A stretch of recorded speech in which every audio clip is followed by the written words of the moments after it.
A paz do Senhor, meus prezados irmãos em Cristo, sejam bem-vindos ao canal Adonai.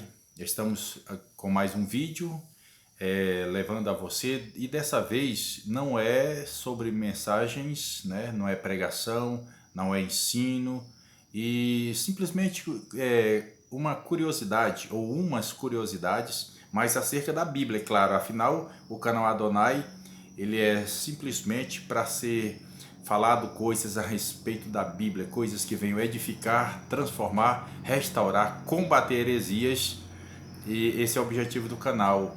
E desde já eu quero falar a você que ainda não é inscrito, se você puder, por favor, se inscreva no canal, ative o sino das notificações para que você receba vídeos posteriores, deixe o teu like, que é muito importante, e deixe também o teu comentário aí no rodapé do vídeo, o que você achou da mensagem, tá certo? E se você puder também, compartilhe nas redes sociais, envie o link aí para o grupo em que você é participante, ou para os seus parentes, amigos, vizinhos, conhecidos, os de perto, os de longe, tá certo? Espalhe esse vídeo, aí ajude o canal a crescer, Deus vai te abençoar de forma poderosamente. O vídeo de hoje, amados, eu quero falar sobre curiosidades da Bíblia. Eu quero falar sobre 3 passagens bíblicas que as pessoas falam, mas não é exatamente isso que a Bíblia quer dizer, né? Mas nem por isso ficará como doutrina, tá certo? Como regras, como doutrina. Não. É a minha linha de raciocínio. Eu sei que muitas pessoas vão concordar comigo, outras vão discordar, certo? Mas isso não vai mudar o curso da história, muito menos influenciar na salvação de alguém, tá certo? É simplesmente curiosidades que se fala e não é bem aquilo que a Bíblia quer dizer, talvez por uma falta de entendimento, né? A pessoa prega e muito tempo, né? Coisas que, por exemplo, até eu também falava, mas depois buscando conhecimento, buscando, estudando, analisando as escrituras, a gente chega ao entendimento que não era realmente aquilo que a Bíblia estava dizendo, aquilo que eu achava que era, ou que as pessoas acham que é, certo? E a primeira passagem, né, eu quero falar é no primeiro livro dos Reis, no capítulo 19, o versículo 10 e também o versículo 14. Antes eu quero falar que essa passagem está falando sobre o profeta Elias, quando fugindo de Jezabel, né, ali ele estava na caverna, e quando o Senhor chama ele, conversa com ele, e ele vai dizer assim, eu vou ler aqui o trecho do versículo 10, e para que nós façamos uma análise sobre este versículo, e você vai compreender ou não compreender da forma que eu vou explicar, certo? Vamos lá. O versículo 10 do capítulo 19 está dizendo assim, o profeta Elias estava na caverna, né, e o Senhor chama ele e respondeu ele, tenho sido muito zeloso pelo Senhor, o Deus dos exércitos. Os filhos de Israel deixaram a tua aliança, derrubaram os teus altares e mataram os teus profetas à espada. Só eu fiquei e agora estão tentando matar-me também. Aí o Senhor conversa com ele, né? Aí no versículo 14 vai dizer a mesma coisa. Respondeu ele, eu tenho sido em extremo zeloso pelo Senhor, Deus dos exércitos. Os filhos de Israel deixaram a tua aliança, derrubaram os teus altares e mataram os teus profetas à espada. Só eu fiquei e agora estão tentando matar-me também. Essa passagem aqui, irmãos, o profeta Elias dizendo que tinham matado os profetas do Senhor, só ele tinha ficado. Aí muitas pessoas pregam assim, olha, o Elias disse que só ele ficou. E até já ouvi alguém falar que ele foi egoísta, que ele foi presunçoso, quer dizer, achando que só ele tinha ficado, quando o Senhor disse que ainda tinha 7.000 que não se dobraram diante de Baal, não dobraram os joelhos diante de Baal. Vocês estão entendendo? Eu sei que você já ouviu muitas vezes falar sobre isso, né? O profeta Elias dizer, só eu mataram todos os seus profetas, Senhor, só eu escapei e agora estão tentando tirar minha vida. Desde muito tempo eu ouvi alguém dizer, aqui e acolá a gente ouve alguém falar, assim, olha, o profeta Elias achou que era só ele. Aí uns dizem assim, não, mas Deus não olhou para a ignorância dele. Deus não olhou para o que ele achava, né? Achando que era só ele que tinha ficado, E Deus disse que ainda tinha 7.000 que não se dobraram os joelhos diante de Baal e tal. Outro dia eu vi um irmão pregando e dizendo que o profeta Elias foi egoísta, achando que só ele, enquanto Deus tem mais alguém. E às vezes, irmãos, a gente acha que é só a gente, que só a gente sabe, que só a gente conhece e tal, sendo que Deus tem mais pessoas. Olha, deixa eu explicar aqui para vocês. O que o profeta Elias estava dizendo, não que era só ele de crente, ele estava dizendo que era só ele de profeta, entende? Se tinha 7.000, porque ele via todo Israel desviado. Se o Senhor tinha 7.000 lá, ele não sabia quantos tinha o Elias. Ele disse de profeta. Então vamos ler aqui o texto e ler aqui mais para frente o contexto para que nós cheguemos a um consenso de que o profeta Elias estava falando que de profeta tinha ficado só ele. Até porque quando Jezabel tentou matar, teve alguém que escondia os profetas de 50, de 100 em 100 nas cavernas, né? Para que ela não matasse. Só que depois ela achou. Inclusive, a Bíblia vai falar daquela viúva que alimentou Elias, né? E quem sabe, ela era uma viúva, quem sabe o seu marido foi um dos profetas mortos. No caso do profeta Eliseu, por exemplo, lá da viúva, da história do azeite da viúva. Ela disse, olha, o meu servo, o meu esposo, teu servo e tal, morreu e tal, e o senhor sabe que ele era homem temente a Deus. Pode ser que esse esposo dela, ele era um dos filhos dos profetas, né? Ou seja, da escola dos profetas. Quem sabe esse profeta foi morto no tempo que Jezabel mandou matar. O importante vamos ler aqui o texto, aqui mais para frente. Quando ele fala que ele tenha sido zeloso e tal, mataram todos os teus profetas, a espada, só eu fiquei e agora estão tentando matar-me também. Olha agora o versículo 15. Disse o Senhor, vai, volta pelo teu caminho para o deserto de Damasco, quando lá chegares, unge Azael, rei sobre a Síria, e Jeú, filho de Nissi, ungirás como rei de Israel, e também Eliseu, filho de Safate, de Abel-Meolá, ungirás profeta em teu lugar. Olha só, para confirmar que Elias estava dizendo que só ele ficou de profeta, se tivesse outros profetas, Deus teria dito, não, Elias, vê fulano, tem um profeta, não é só tu, mas ele não diz, ele só fala para ele ungir Azael, rei da Síria, Jeú, rei de Israel, a rei de Israel, e Eliseu a profeta para ficar no lugar dele, porque até então o Eliseu não era profeta. Olha só, quem escapar, versículo 17, quem escapar da espada de Azael, Jeú o matará. E quem escapar da espada de Jeú, Eliseu o matará. Versículo 18, também conservei em Israel 7.000, todos os joelhos que não se dobraram a Baal e toda a boca que não o beijou. Assim partiu Elias dali e achou Eliseu, filho de Safate, que andava lavrando com 12 juntas de bois adiante dele. Ele estava com a 12ª. Elias passou por ele e lançou a capa sobre ele. Olha só.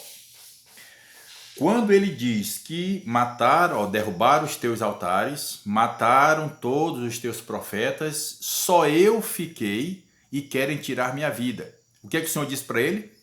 Se tivesse mais, se ele estivesse falando só ele de crente, o Senhor teria dito, não, Elias, não é só você, não é só tu, tem mais.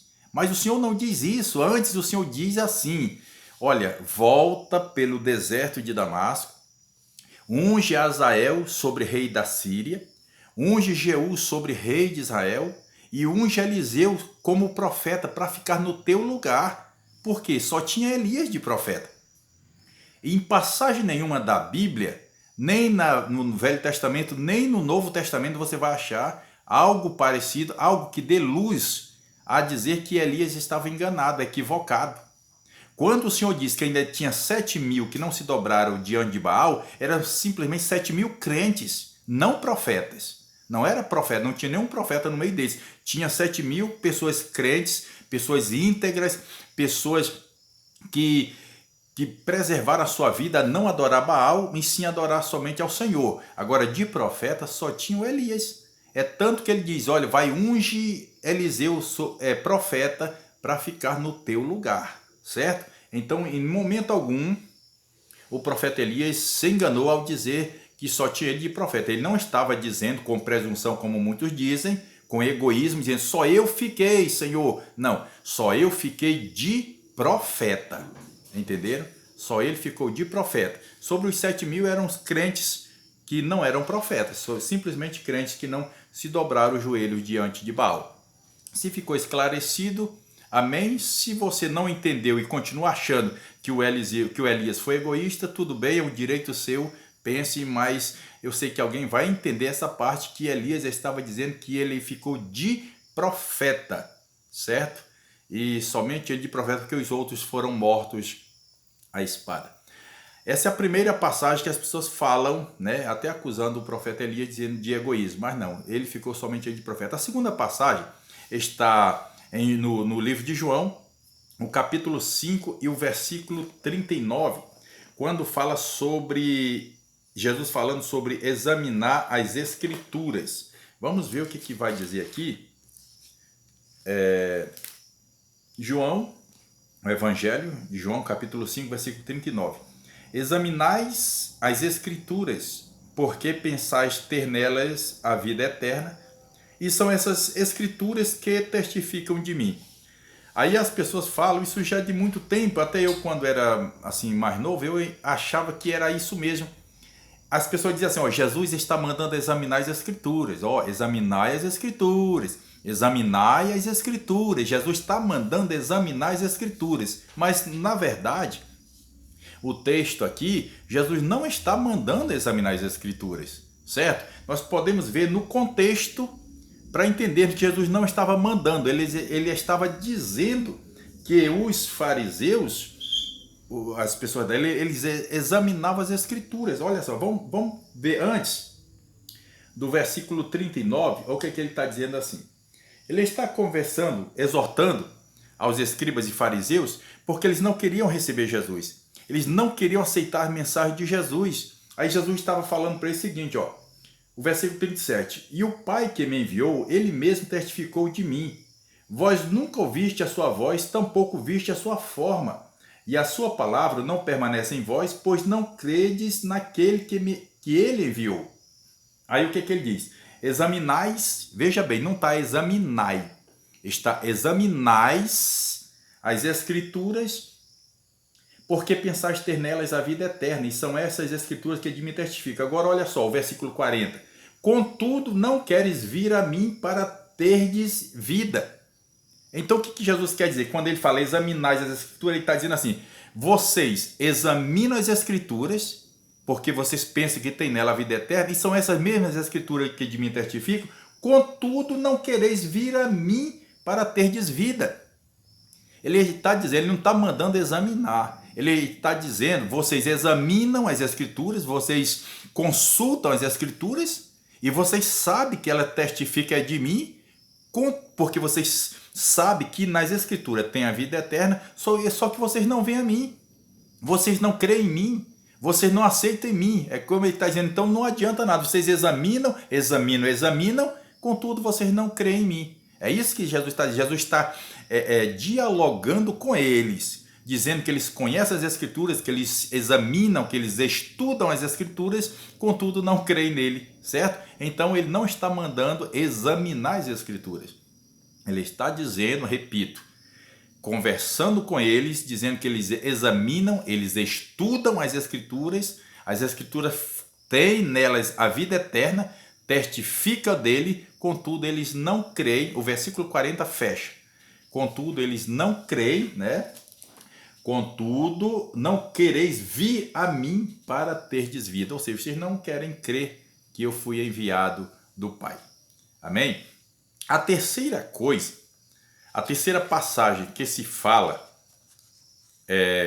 erradamente, por exemplo, é sobre, vou ler bem aqui, Lucas, é sobre o cálice, quando Jesus diz assim, Pai, se possível, afasta de mim este cálice sem que eu beba. Deixa eu ver bem aqui.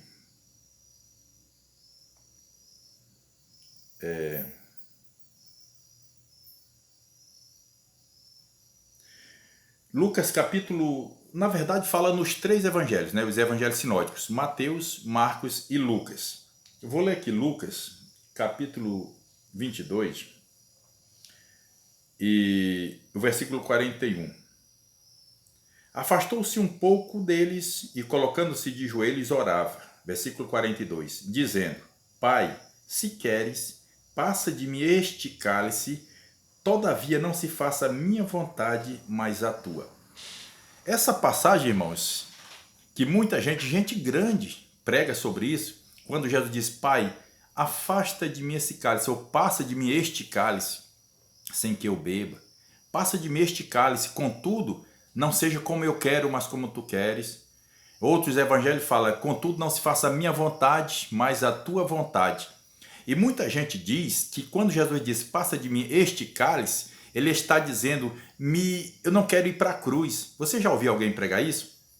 Falar sobre o cálice da quinta-feira à noite, Jesus está pedindo para não ir para a cruz. E outros até ainda pregam assim: ei, irmãos, Jesus como homem sofreu ali aquela angústia lá no Getsemane, aquela noite.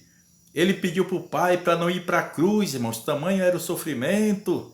Mas ele lembrou de nós, irmãos, aí ele resolveu ir para a cruz. Não, irmãos, não foi nada disso. Jesus não estava pedindo para não ir para a cruz. Como que ele faria isso? Se a Bíblia diz que ele era o homem perfeito, olha só, perfeito, humanamente falando, não existe homem perfeito. Pode ser de boa índole, bom caráter, homem de bons negócios, de palavra, mas nenhum homem é 100% perfeito. Mas Jesus foi o homem perfeito. Então, se ele foi perfeito, e esse projeto já estava traçado desde a fundação do mundo, como que apenas algumas horas de uma noite, a noite de quinta-feira, ele ia pedir para o Pai para desistir da cruz? Num projeto que diz que ele é cordeiro morto desde a fundação do mundo? Como que é isso? Ele orava ali: Pai, não deixa eu ir para a cruz, Pai, não deixa eu ir para a cruz, mas faça a tua vontade, não a minha vontade, mas a tua vontade. Quando Jesus disse: passa de mim este cálice, não era pedindo para ir para a cruz, como muitos pensam, não. Jesus é o homem, foi o homem perfeito. Já estava traçado o plano dele vir morrer na cruz. Olha só, eu vou só fazer aqui uma colocação quando ele fala assim, ó, nos 3 evangelhos, ele fala: passa de mim este, atente bem para esta palavra, este cálice. Se nós formos para o português, a palavra este é um pronome demonstrativo. Quer dizer, é a posição de algo em relação a alguém. Por exemplo, olha só, esse, essa, isso. É quando está o pronome demonstrativo está perto do ouvinte. Vou repetir, esse, essa, isso. É quando está perto do ouvinte. Este, esta, isto, perto do falante. Aquele, aquela, aquilo, longe do ouvinte e do falante. Entenderam? Vou repetir. Esse, essa, isso, perto do ouvinte. Este, esta, isto, perto do falante. Aquele, aquela, aquilo, longe do ouvinte e longe do falante. Veja que Jesus disse: passa de mim este cálice. Ou então, estava nele esta. É como, por exemplo, eu pego aqui esta Bíblia. Ó, eu não posso dizer essa Bíblia é minha. Não, essa, eu digo esta, porque está comigo. Se por acaso essa Bíblia estivesse com você lá, a Bíblia é minha. Então eu não diria esta Bíblia. Se está com você, eu digo essa Bíblia é minha, essa. Se ela estiver mais além, com outra pessoa mais distante, eu digo: olha, aquela Bíblia é minha. Eu não posso dizer: ei, esta Bíblia é minha. Não, é aquela Bíblia é minha. Está entendendo? Pronome demonstrativo. E Jesus disse: passa de mim este cálice. Ou seja, esta agonia. Porque, na verdade, Jesus passou 2 aflições. Uma na quinta-feira, desde cedo. Ele dizia para os discípulos, ele dizia: olha, a minha alma está angustiada até a morte. Desde cedo da quinta-feira, Jesus angustiado. Na quinta-feira à noite ele vai orar, vai com os discípulos ali no Getsemane, e ele ora, e Lucas diz que ele se agoniou tanto que o seu suor se tornou em grandes gotas de sangue. E ele orava intensamente dizendo: Pai, se possível, passa de mim este cálice sem que eu beba. Ou seja, ele passou duas aflições, uma interior e outra exterior. A aflição exterior foi as chicotadas, a coroa de espinho, né, a cruz pesada, os cravos nas mãos e nos pés. Esta foi a aflição exterior. E a aflição interior foi aquela aflição da alma, da angústia da alma que ele estava sofrendo. Ainda que ali na noite de quinta, naquele momento da angústia, ainda que ele estivesse vendo, como se um vídeo passando, vendo o que ia acontecer na sexta-feira, que aconteceu na verdade na sexta-feira, desde a manhã, durante o dia, na sexta, a crucificação, ainda que ele estivesse tendo uma visão antecipada, ele estava rogando ao Pai que passasse aquele cálice.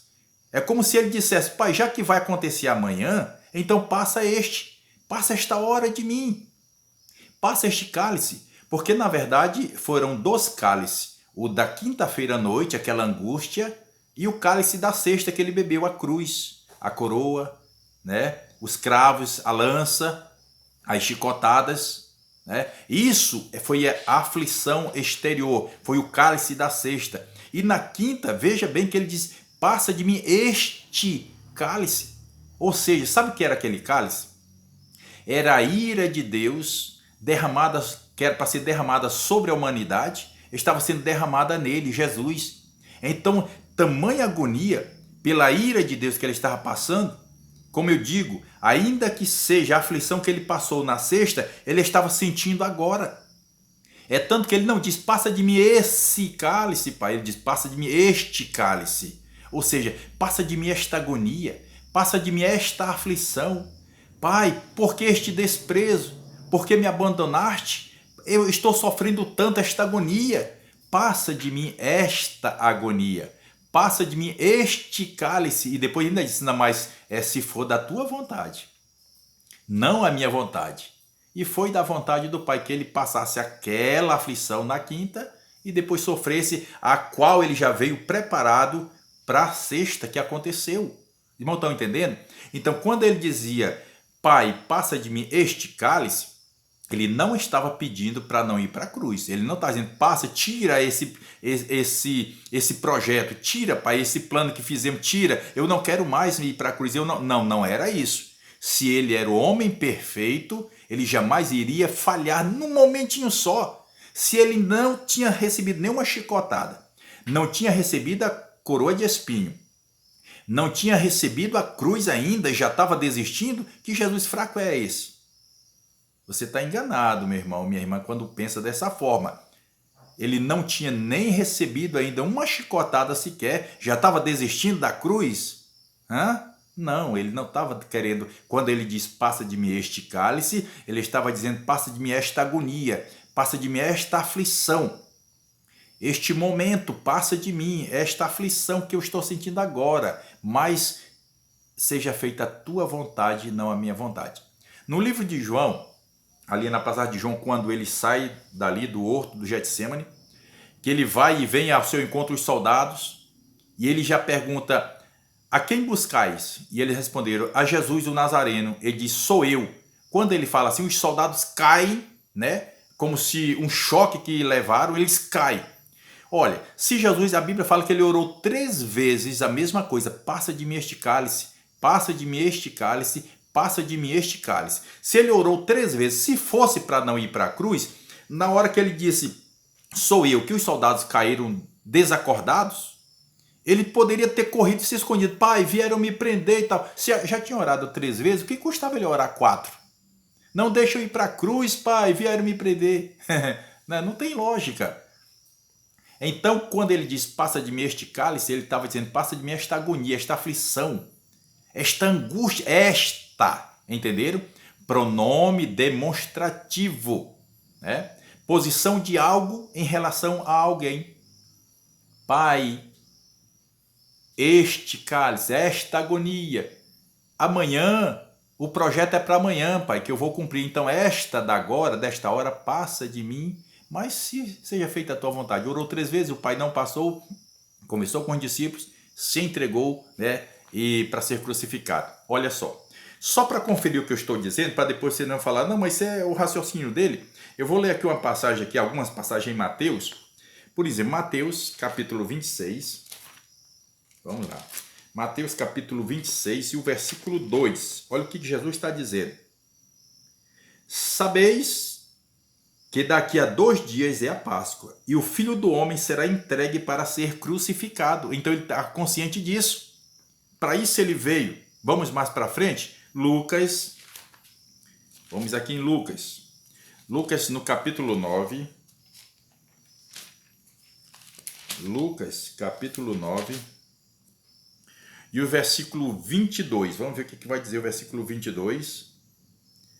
Dizendo, é necessário, olha só, é necessário que o Filho do Homem sofra muitas coisas e seja rejeitado pelos líderes religiosos, pelos principais sacerdotes e mestres da lei, seja morto e ressuscite no 3º dia. Olha só, ele falava essas coisas.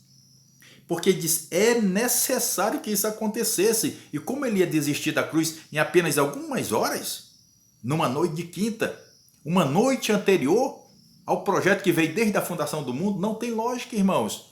Olha o capítulo 18 agora de Lucas. Vamos para o capítulo 18. Capítulo 18 de Lucas, dos versículos 31 ao 33. Vamos ver o que diz. 18, 31 ao 33. Tomando consigo os 12, disse-lhes, subamos a Jerusalém, e se cumprirá no Filho do Homem tudo o que os profetas escreveram. Ele há de ser entregue aos gentios, eles zombarão dele, o insultarão e cuspirão nele, baterão nele e depois o matarão. Ao 3º dia ressuscitará. Ele sempre falava isso. Vez por outra ele falava, e como que numa noite, algumas horas, ia desistir da cruz? Ah, irmão, não tem lógica isso. Vamos mais para frente? Capítulo 24, do mesmo livro de Lucas. E os versículos, capítulo 24, versículo 25 e 26. Vamos ver o que vai dizer. Capítulo 24, versículo 25 e o 26.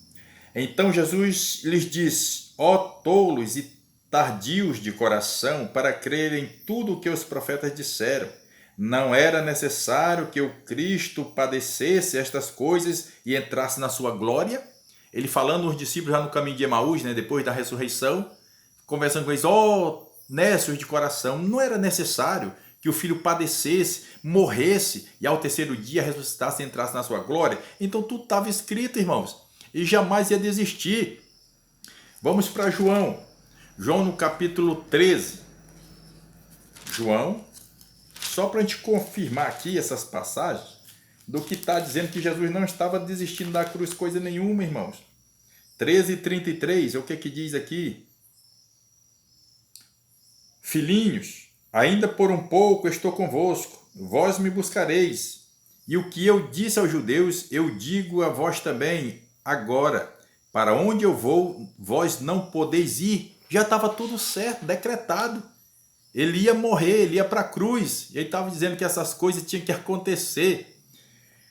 Capítulo 14 e o versículo 19 de João, vamos ver o que diz.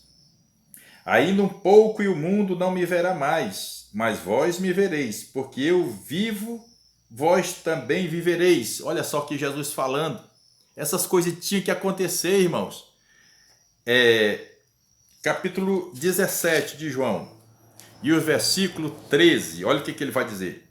Agora vou para junto de ti. Isso é a oração dele para o Pai, né? E isto digo enquanto estou no mundo, para que tenham em si a medida completa da minha alegria. Jesus estava alegre. Quer dizer, triste na sua alma, angustiada, mas alegre porque ia cumprir um projeto que foi feito desde a fundação do mundo, irmãos. Né? Agora, para finalizar, para o vídeo não ficar muito extenso, vamos ainda a João. Vamos voltar aqui no capítulo 12. Capítulo 12 e os versículos 23 e o 24. Olha o que Jesus está dizendo.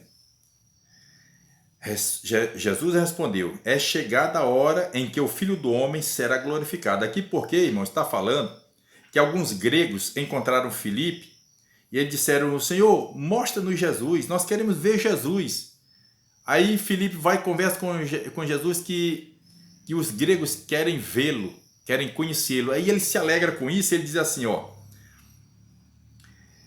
é chegada a hora em que o Filho do Homem será glorificado. Em verdade vos digo que se o grão de trigo caído na terra não morrer, fica só. Mas se morrer, produz muito fruto. Então Jesus estava já dizendo que tinha que acontecer, ele tinha que morrer. E como que ele ia desistir em apenas poucas horas da quinta-feira à noite? Pedir para não ir para a cruz? Então é engano dizer que Jesus estava pedindo, quando ele diz passa de mim este cálice, ele estava pedindo que passasse dele o projeto. Ele não queria ir para a cruz, como muitos falam. Não é verdade.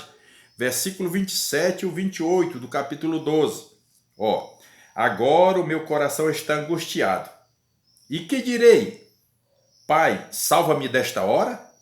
Mas foi precisamente para esta hora que eu vim. Olha só, ele disse que ele estava angustiado, a sua alma estava angustiada, né? O coração está angustiado. E que direi? Faz uma pergunta. Pai, salva-me desta hora? Ele diz, pai, me salva desta hora, me livra disso? Não, para isso precisamente eu vim, para esta hora eu vim. Confirmando que se ele veio para essa hora, então ele ia cumprir, né? Versículo 28, Pai, glorifica o teu nome.